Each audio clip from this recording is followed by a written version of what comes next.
we were not allowed to go to the washroom, we would use this excuse of having periods, and we were immediately given the permission. So the last point was probably my first lesson in lying. One of my earliest memories, incidentally, is relating to the nicknames that we had for period, like Bhalo Naam, Aunt Flo.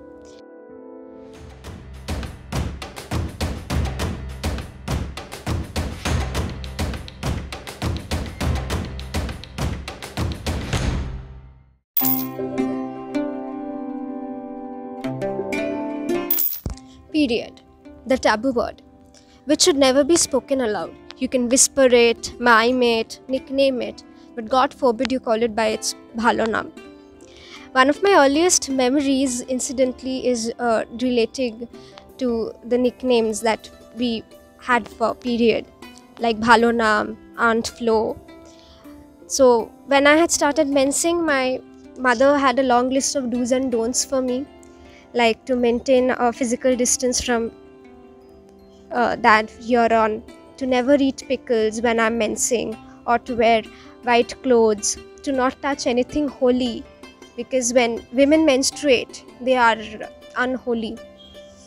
And most importantly, to never ever speak about it to any auntie or relatives, with anyone. And if an auntie corners me and asks me if I have grown up, I should play dumb. So the last point was probably my first lesson in lying, and instantly my mom turned out to be a fortune teller, because soon aunties would corner me and ask me if very slyly, বড় হয়ে গেছিস, শরীর কেমন আছে? I was in class 6 probably, and if I remember correctly, it was around a year and a half that I have started mensing. Almost everyone in class has now started their periods, and we would use it as an excuse to ditch the PT classes and instead hang out in canteen and eat egg chops. And if we were not allowed to go to the washroom, we would use this excuse of having periods, and we were immediately given the permission. So Rajoshi was one of my classmates, and we also used to play basketball together, and we had a very relationship of mutual dislike. She hated me because I was dusky, and I hated her because she was a very good basketball player and I was not. So one day she forgot to bring her pads, and she had started mensing in classes, but I didn't lend her any pad. Instead, despite having a packet full of it in my school bag, and I'm very ashamed to admit I had the guilty pleasure of not lending her one. So another incident I remember is also involves Rajushi.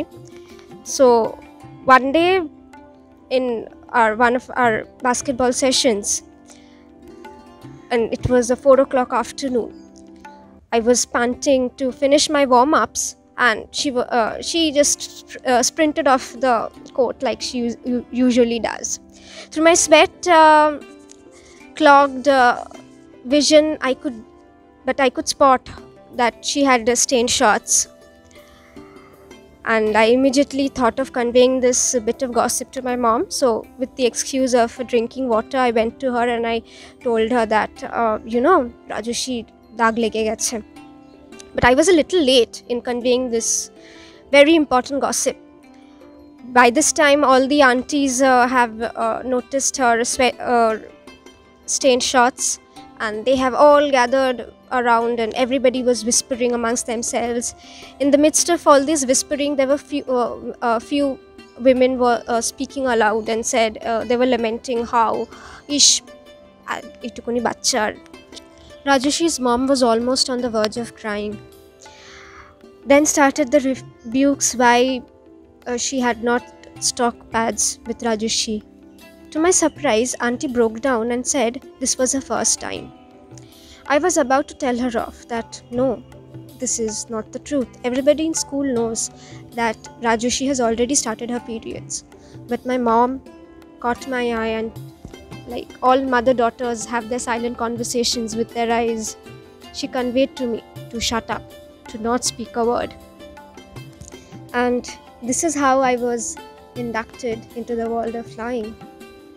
All it took was a little bit of blood dripping from a vagina, and we learned to tell lies. So this is my story of periods, of lies, of bhalo naam and dak naam.